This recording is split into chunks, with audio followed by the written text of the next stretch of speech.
ሰላም እንዴት አላችሁ? ጳላዲዮስ ነኝ። ዛሬ ስለ አንድ ታሪክ ላጫውታችሁ ወደድኩ። አንድ ሙስሊም ሚስቴ ታማለች። የታመመችውም ልጅ ለመውለድ ፈልጋ በዛ ምክንያት ነው። ከኔ ጋር ልጅ እንድንወልድ ትፈልግ ነበር። በዛም ምክንያት ኮምፕሊኬሽኖች አጋጠሟት፣ እንዲሁም ታመመች። ስለዚህ ለሚስቴ ማሳከሚያ የሚሆን ገንዘብ መስጠት ግዴታ አለብኝን? ማሳከም ስለ ዶክተር እንዲሁም ለፍሩት ምናምን ቢሆን ለምግብ መስጠት ግዴታ አለብኝ ብሎ ይጠይቃል። ይህን ጥያቄ የሚጠይቀው እስላም ኩዌሽን ኤንድ አንሰር ዌብሳይት ላይ ነው። ይህ የሚታወቅ ዌብሳይት ነው።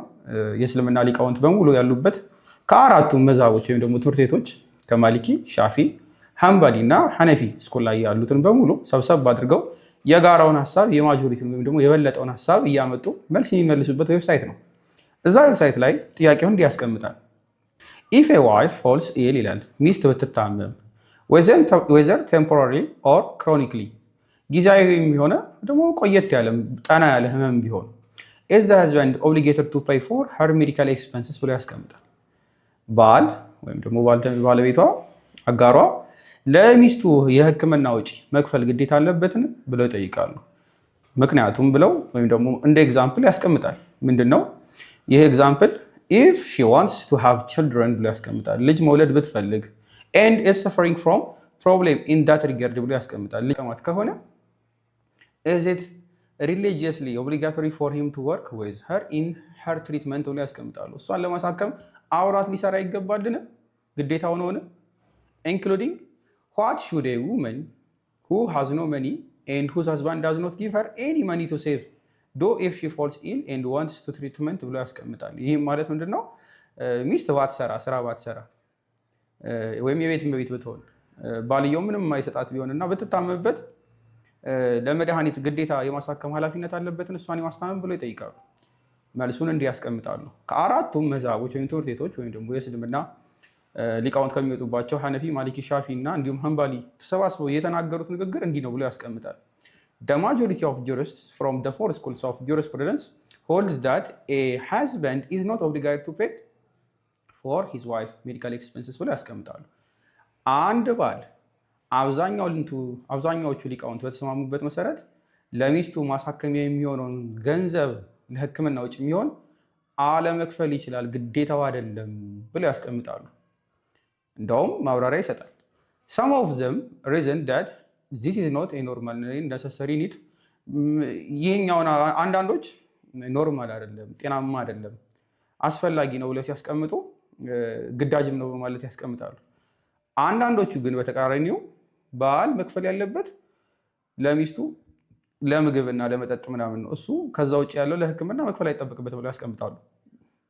ይህንን ከየት አገኙት ካላችሁ ደግሞ ለዛ የአራቱንም መዝሃቦች ወይም ደግሞ ስኩሎች ትምህርት እንመልከት። ለምሳሌ ሐንበሊ እንመልከት። የሐንበሊ መዝሃብ ወይም ደግሞ ትምህርት ቤት እንዲህ ብሎ ያስተምራል። በዚህ ሸርሕ ሙንተህ አል-ኢራዳት የአልቡሁቲ መጽሐፍ ላይ እንዲህ ብሎ ተቀምጧል። The husband is not obligated to pay for either medicine or a doctor if ማንን ማለት ነው? በደንብ አዳምጡ። his wife falls ill ሚስት ብትታመም ለመድኃኒት ወይም ለሐኪም የመክፈል ግዴታ የለበትም ብሎ ያስቀምጣል። የሐንበሊ ሌላኛውስ ምናልባት ካላችሁ ለምሳሌ ማሊኪን እናንሳ። የማሊኪ መሐዘብ ላይ ያሉ የእስልምና ሊቃውንት እንዲህ ብሎ ያስቀምጣሉ። ተመሳሳይ መንገድ ማለት ነው። ኢማም ማሊክን በመጥቀስ ኢማም ማሊክ said and she the wife is not entitled to payment for medicine for illness ብሎ ያስቀምጣል። from the husband's wealth ከባልየው ሀብት ላይ ሚስት ብትታመም ብር ጠይቃ የመታከም ወይም ደግሞ ባል የግዴታ ሰጥቷት እንድትታከም ማድረግ መብቱም የላትም እሷ ብሎ ያስቀምጣል። the same was said by አሻፊ ብሎ ያስቀምጣል። ሻፊ ወይም ደግሞ የሻፊ ስኩልም እንዲህ ብሎ ደግፎ ብሎ ያስቀምጣል። as it is not in his who the husband ኢንተረስት ብሎ ያስቀምጣል። የባልየው ኢንተረስት ወይም ፍላጎት ስላልሆነ ብሎ ያስቀምጣል። እርሷ ሚስት ለሕክምና መድኃኒት ክፍያ ከባሏ ሀብት የማግኘት መብት የላትም። ይሄን የሚያስቀምጠው የማሊኪ ስኩል ነው። የት ካላችሁ አልዛሂር የሚባል ኪታባቸው ላይ አልቀረፊ ያስቀመጠው ሀሳብ ነው። ከዚህ ጋር በተያያዘ እዚሁ የማሊኪ ስኩል ላይ ሐሺያት አልሳዊ አህመድ አልሳዊ ነው እንዲህ ብሎ ያስቀምጣል። ተመሳሳይ መንገድ ማለት ነው። ዘ husband is not obligated to pay for fruit for the wife nor for medicine ብሎ ያስቀምጣል። ይሄ እንደውም ከፍ ያደርገዋል።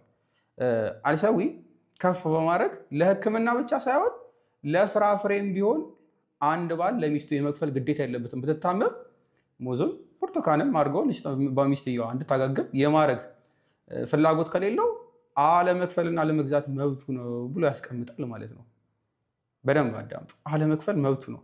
እንደውም ቀጠል ያደርጋል። ዌዘር ፎር አን ኢልነስ ኦር ኤ ውንድ ኖር ፎር ባዚንግ ኖር ፎር ኤ ዶክተር ብሎ ማብራሪያውን ይሰጣል። ብትታመም ብትቆስል ወይንም ደግሞ መታጠቢያ ራሱ ብትፈልግ ለዛ ለመታጠብ ራሱ ወይም ደግሞ ለዶክተር አለመክፈል መብቱ ነው። በደንብ አስታውቻል። ቁስሏ እንዲታጠብ ብትቆስል ራሱ ማለት ነው አለመክፈል መብቱ ነው። ባል ግዴታ የለበትም። ይህን የሚናገረው አልሳዊ ነው። በተመሳሳይ መንገድ አልሻፊ በራሳቸው ስኮሎች ላይ የተቀመጠ እንዲህ የሚል ቃል አለ። አሊቅናህ የሚል ኪታባቸው ላይ አልሸርቢኒ እንዲህ ብለው አስቀምጠዋል። the husband is not obligated to pay for medicines for the wife if she falls ill nor for a doctor ብለው ያስቀምጣል። አንድ ባል ሚስቱ ብትታመምበት ለሕክምና የሚሆን የመድኃኒትም ሆነ ለዶክተሩም ቢሆን የሚከፈል ብር አለመክፈል መብት አለው ወይም ግዴታው አይደለም ብሎ ነው የሚያስቀምጠው። በተመሳሳይ መንገድ ማለት ነው። ይቀጥላል። እዚሁ አሻፊ ስኩል ላይ ያሉት ወይም ማህዘብ ላይ ያሉት ሊቃውንት እንዲህ ብሎ ያስቀምጣሉ። በተለይ ሐሺያት አልዳሱቂ ወይም ደግሞ አልዳሱቂ ያስቀመጠው ኪታቡ ላይ እንዲህ ይላል። the husband is not required to pay for medicine for the wife ካለ በኋላ ኖር ፎር ፍሩት ብሎ ያስቀምጣል። ልክ ቅድም የማሊኪ ስኩል ላይ ልክ እንዳስቀመጡት ሁሉ ይሄኛውም ለሕክምና መድኃኒት መግዣ ብቻ ሳይሆን ፍራፍሬ መግዣ እንኳን የሚሆን ገንዘብ አለመስጠት መብቱ ነው። ስለዚህ መድኃኒትም አይገዛላትም፣ የተመጣጠነ ምግብ በልታም ደግሞ ራሷ እንድታገግም ፍራፍሬ አይገዛላትም ማለት ነው። ይህ የእስልምናን ትምህርት ምን ያክል ክፉ እንደሆነ ያሳያል ብዬ አምናለሁ። አንደኛው የሚቀረን አራተኛው ስኩል ማነው? የሐነፊ መዝሃብ ነው። ሐነፊ መዝሃብ ላይ ያሉ ሊቃውንት ለምሳሌ አልሳርካሲ አልመስቡት በሚባል ኪታባቸው ላይ እንዲህ ብለው ያስቀምጠዋል። ዱ ዩ ኖት ሲ ዳት ዘ ዋይፍ ኤክስፔንስስ አር ዘ ሪስፖንሲቢሊቲ ፎር ዘ ሃዝበንድ። አትመለከቱ? አንድ ባል ቢተታመምበት የማሳከሚያ ወጪ የሚሆነውን ለሱ ኃላፊነቱ እንዳልሆነ ያውቃሉ ብሎ ያስቀምጥና the cost of a doctor and the price of medicines if the wife falls ill are at her expenses ብሎ ሚስት ብትታመም የዶክተር ወጪውንና የመድኃኒቱን ወጪ የመሸፈን ኃላፊነት ሚስት ላይ ነው የሚያርፈው፣ ባል ላይ አይደለም። ከራሷ ወጪ ላይ አውጥታ ትክፈል ብሎ ያስቀምጣል። ሕክምና የሚያገለግለውን መድኃኒትም ሆነ ዶክተሩን የሚከፈለውን ገንዘብ ከራሷ ትክፈል እንጂ ባል ግዴታው አይደለም ብሎ ነው የሚያስቀምጠው። በተመሳሳይ መንገድ ማለት ነው። ሐሺያት ኢብኑ አቢዲን ስክሪን ላይ እንደምትመለከቱት ኢብኑ አቢዲን በተመሳሳይ መንገድ አስቀምጠውታል። ተመሳሳይ ማለት ነው። ለዶክተሩም ሆነ ለሕክምና የሚወጣውን ለመድኃኒት የሚወጣውን አለመክፈል መብቱ ነው ብሎ ያስቀምጣሉ። እነዚህ አራቱ የምትመለከቷቸው የእስልምና መዝሃቦች በስምምነት ባል ግዴታው አይደለም። ሚስት ብትታመም ለፍራፍሬ መግዣ ቢሆን ወይም ደግሞ ሰውነቷ እንዲያገግም ከሚረዷት ምግቦች መካከል ላለመግዛት ቢፈልግ ባል ግን መብቱ ነው፣ ግዴታ አይደለበትም። ብትቆስል አለማሳከም መብቱ ነው። መድኃኒት ግዛ ቢባልም አልገዛም ማለት መብቱ ነው። እንግዲህ ልብ በሉ፣ ሚስት ስራ አትሰራም፣ የቤት እመቤት ነች። ባል ነው የሚሰራው። ልክ በምትታመም ወቅት ገንዘቧ አውጥታ መታከም ብትፈልግ ንብረቱ የእሷ ስላልሆነ በእሱ እጅ ስላለ እሱ እንደፈለገ የማድረግ መብት አለው ማለት ነው፣ እንደፈለገ።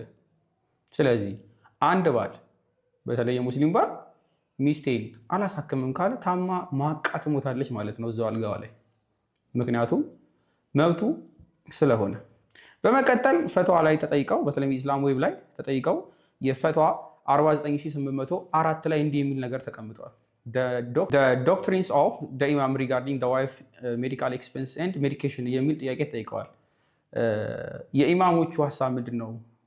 አንዲት ሚስት በትታመም ገንዘቡን ወይ ወጪውን የሚሸፍነው ማን ነው በሚለው ተጠይቀው አባት ወይም ደግሞ ልጆች ካሏት እነሱ ምን ያርጓት? ያሳክሟት፣ ባል አይደለም ብሎ ያስቀምጣል። ምን እናት አባት ወይም ደግሞ ልጅ ካላት እነሱ ያሳክሟት እንጂ ባልየው ግዴታው አይደለም አለማሳከም መብቱ ነው ብሎ ያስቀምጣል። ምን አይነት ጋብቻ ነው? ምን አይነት ኑሮ ነው? በሰላም ወቅት የምግብሽን ይችልሻል፣ እንደፈለግሽ ይጫወትብሻል፣ ልጅ እንድትወልጂ ያደርግሻል፣ ቤት ትመሰርታላችሁ።